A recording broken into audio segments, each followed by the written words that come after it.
എല്ലാവർക്കും finding facts YouTube ചാനലിലേക്ക് സ്വാഗതം. ഇന്നലെ നമ്മൾ സ്ഥാനാന്തരത്തെ പറ്റിയും ദൂരത്തെ പറ്റിയും ഒക്കെ കണ്ടിരുന്നു. ഇന്ന് നമ്മൾ കാണാൻ പോകുന്നത് വേഗം, പ്രവേഗം തുടങ്ങിയ കാര്യങ്ങളെ പറ്റിയാണ്. അപ്പം നമുക്ക് പെട്ടെന്ന് പറഞ്ഞു പോകുന്ന കാര്യങ്ങളാണിത്. ഇത് പോയിന്റ് വൈസ് മനസ്സിലാക്കിയാൽ മതി. അതിന് ശേഷം നമുക്ക് പ്രോബ്ലംസ് ചെയ്ത് നോക്കാം. അങ്ങനെയായിരിക്കും കുറച്ചുകൂടി എഫക്റ്റീവായിട്ട് നമുക്ക് ഈ ഭാഗങ്ങൾ പഠിക്കാൻ പറ്റുക. 8ാം ക്ലാസ്സിലെ പാഠപുസ്തകത്തിൽ പറയുന്ന കാര്യങ്ങളും അതോടൊപ്പം തന്നെ കുറച്ചധികം പ്രീവിയസ് ക്വസ്റ്റ്യൻസും ഈ ഭാഗത്ത് ചിലപ്പോൾ വരാൻ സാധ്യതയുണ്ട്. അതുകൂടെ കളക്ട് ചെയ്തതിന് ശേഷം നമുക്ക് അടുത്ത ഭാഗങ്ങളിലേക്ക് പോകാമായിരിക്കും. ആദ്യം നമ്മൾ വേഗം എന്ന് പറയുന്നത് യൂണിറ്റ് സമയം കൊണ്ട് സഞ്ചരിച്ച ദൂരമാണ് വേഗം. അപ്പോൾ വേഗം എന്ന് പറയുന്നത് ദൂരം ബൈ സമയമായിരിക്കും. വേഗം ഒരു അദിശ അളവാണ്. ദിശ പ്രസ്താവിക്കേണ്ട ആവശ്യമില്ലാത്ത ഒരളവാണ് വേഗം എന്ന് പറയുന്നത്. ഇനി പ്രവേഗം. പ്രവേഗം ഒരു സദിശ അളവാണ്. യൂണിറ്റ് സമയത്തിലുണ്ടായ സ്ഥാനാന്തരമാണ് പ്രവേഗം. അപ്പോൾ പ്രവേഗം എന്ന് പറയുന്നത് സ്ഥാനാന്തരം ബൈ സമയമാണ്. ഇനി ഒരു വസ്തു, നമ്മൾ 8ാം ക്ലാസ്സിലെ പാഠപുസ്തകത്തിൽ തന്നിരിക്കുന്ന ഒരു ചോദ്യമാണിത്. ഒരു വസ്തു എയിൽ നിന്നും ബി വഴി സിയിൽ എത്തിയ പാത നിരീക്ഷിക്കുക.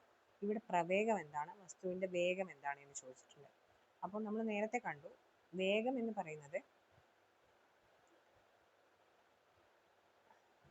പറയുന്നത് ദൂരം ബൈ സമയമാണ്.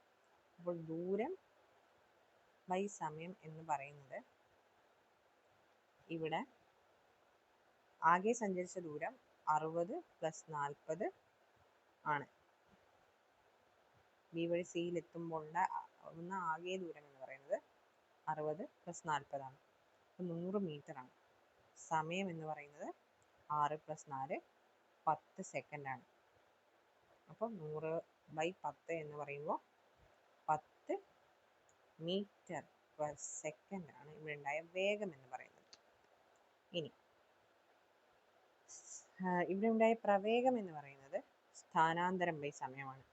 സ്ഥാനാന്തരം ബൈ സമയം എന്ന് പറയുന്നത്, ഇവിടെ സ്ഥാനാന്തരം നമുക്കറിയാം, എ മുതൽ സി വരെയുള്ള നേർരേഖാ ദൂരമാണ് സ്ഥാനാന്തരം എന്ന് പറയുന്നത്. അത് 70 മീറ്റർ ആണ്. 70 ആകെ സഞ്ചരിച്ച എത്ര സമയം കൊണ്ടാണോ പാത കവർ ചെയ്ത് അത് തന്നെയാണ് ഇവിടെ എടുക്കുന്ന സമയം. സ്ഥാനാന്തരത്തിന്റെ കേസിൽ നമ്മൾ എടുക്കുന്ന സമയം എന്ന് പറയുന്നത് ആ സമയം തന്നെയാണ്. അപ്പോൾ 10 സെക്കൻഡ് ആണ്. അപ്പോൾ 70/10 7 മീറ്റർ പെർ സെക്കൻഡ് ആണ്. മനസ്സിലായെന്ന് വിചാരിക്കുന്നു. ഇനി ഒരു വസ്തു ആദ്യ സ്ഥാനത്ത് നിന്നും അന്ത്യസ്ഥാനത്തേക്ക് ഏത് പാതയിലൂടെ സഞ്ചരിച്ചാലും ആദ്യ സ്ഥാനവും അന്ത്യസ്ഥാനവും തമ്മിലുള്ള നേർരേഖാ ദൂരമാണ് സ്ഥാനാന്തരം. അത് നമ്മൾ ഇന്നലെ പഠിച്ച കാര്യമാണ്. ഇനി പ്രവേഗം കണക്കാക്കുമ്പോൾ നമ്മൾ സ്ഥാനാന്തരമാണ് കണക്കിലെടുക്കുക, ദൂരമല്ല. എന്നാൽ യഥാർത്ഥ പാതയിലൂടെ സഞ്ചരിക്കാൻ എടുത്ത സമയം തന്നെയാണ് ഉപയോഗിക്കേണ്ടത്. ഏത് പാതയിൽ കൂടെ സഞ്ചരിച്ചപ്പോൾ നമ്മൾ എടുത്ത സമയം തന്നെയാണ് സമയത്തിന്റെ കേസിൽ നമ്മൾ പ്രവേഗം കണ്ടുപിടിക്കാൻ വേണ്ടി ഉപയോഗിക്കേണ്ടത്. ഇനി ടെക്സ്റ്റ് ബുക്കിൽ സമവേഗം, അസമവേഗം എന്നീ 2 കൺസെപ്റ്റുകൾ പറയുന്നുണ്ട്. ഇവിടെ നോക്കുക, വിവിധ സമയ ഇടവേളകളിൽ ഒരു കാർ സഞ്ചരിച്ച ദൂരങ്ങൾ ചിത്രീകരിച്ചിരിക്കുന്നു. 2 സെക്കൻഡിൽ 20 മീറ്റർ, 4 സെക്കൻഡിൽ 40 മീറ്റേഴ്സ്, 6 സെക്കൻഡിൽ 60 മീറ്റേഴ്സ്, 8 സെക്കൻഡിൽ 80 മീറ്റേഴ്സ്, 10 സെക്കൻഡിൽ 100 മീറ്റർ. അങ്ങനെ ഒരു കാർ സഞ്ചരിച്ച ദൂരം നൽകിയിട്ടുണ്ട്. ഇനി ബി ടു സി എത്രയാണ്? ഇവിടെ എ ടു ബി 20 മീറ്റർ തന്നിട്ടുണ്ട്. ബി ടു സി ഇതേപോലെ തന്നെ 20 മീറ്റർ ആണ്. സി ടു ഡിയും നമുക്കറിയാം. ഈ പട്ടിക ഒന്ന് പൂരിപ്പിച്ച് നോക്കാം. എനിക്ക് തോന്നുന്നു ഇത് സൂം ചെയ്യേണ്ടി വരും, അല്ലാണ്ട് ഇവിടെ നമ്മൾ എഴുതുന്നത് കൊള്ളിലായിരിക്കും. നമ്മൾ കുറച്ചുകൂടി സൂം ചെയ്തിട്ട് എഴുതി നോക്കാം.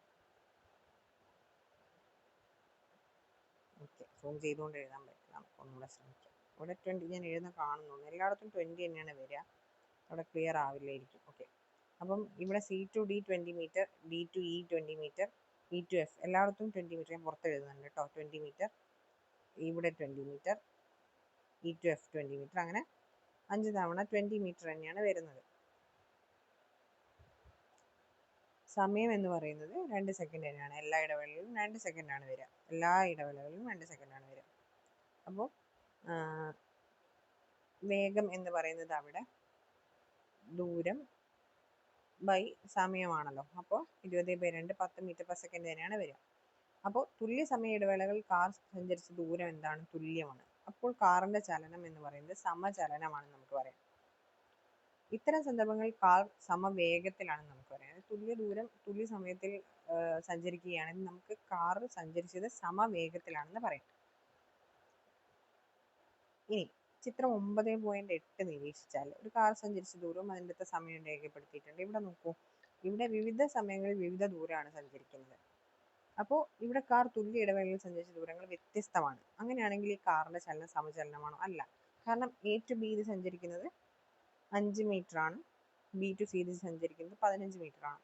എ ടു ബി സഞ്ചരിക്കാൻ എടുത്ത ദൂരം എന്ന് പറയുന്നത് 2 സെക്കൻഡ് ആണ്, ബി ടു സി എടുത്തത് 2 സെക്കൻഡ് ആണ്. അപ്പം ഇവിടെ വേഗം വ്യത്യാസമുണ്ട്. അപ്പൊ അത് സമചലനമല്ല, അസമചലനമാണ്. അപ്പൊ വേഗം എന്ന് പറയുന്നത് എന്താണ്? സമവേഗമല്ല, അസമവേഗമാണ്. മനസ്സിലായെന്ന് വിചാരിക്കുന്നു. അപ്പോൾ ഒരു ചലനത്തിലുള്ള ഒരു വസ്തു തുല്യ സമയ ഇടവേളയിൽ തുല്യ ദൂരമാണ് സഞ്ചരിക്കുന്നതെങ്കിൽ ആ വസ്തുവിന്റെ വേഗം സമവേഗമാണ്. എന്നാൽ തുല്യ സമയ ഇടവേളകളിൽ തുല്യ ദൂരമല്ല സഞ്ചരിക്കുന്നതെങ്കിൽ ആ വസ്തുവിന്റെ വേഗം അസമവേഗമാണ്. ഒരു വസ്തുവിന്റെ ചലനദിശ മാറിക്കൊണ്ടിരിക്കുകയാണെങ്കിൽ ആ വസ്തുവിന്റെ പ്രവേഗവും മാറിക്കൊണ്ടിരിക്കും.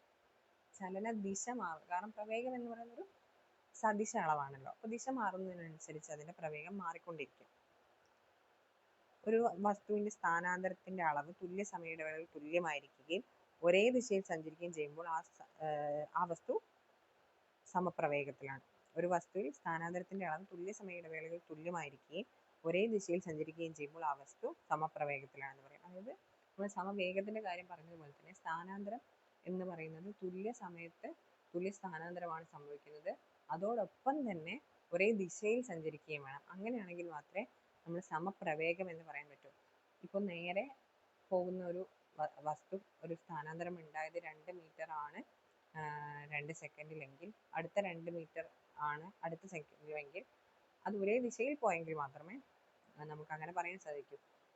ഇപ്പോൾ ഒരു വസ്തു, ഒരു കാർ ഇപ്പോൾ ഒരു വൃത്താകൃതിയിലുള്ള പാതയിലാണ് സഞ്ചരിക്കുന്നതെങ്കിൽ ഒരിക്കലും അത് ഒരേ ദൂരം ഒരേ സ്ഥാനാന്തരത്തിൽ സഞ്ചരിച്ചാലും നമുക്ക് പറയാൻ കഴിയില്ല. കാരണം വൃത്താകൃതിയിൽ സഞ്ചരിക്കുന്ന ഒരു കാർ ഒരിക്കലും ഒരേ ദിശയിലല്ല എപ്പോഴും സഞ്ചരിക്കുക.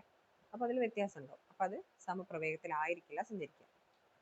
അതുകൊണ്ട് സമവേഗമുള്ള എല്ലാ വസ്തുക്കൾക്കും സമപ്രവേഗം ഉണ്ടാവില്ല.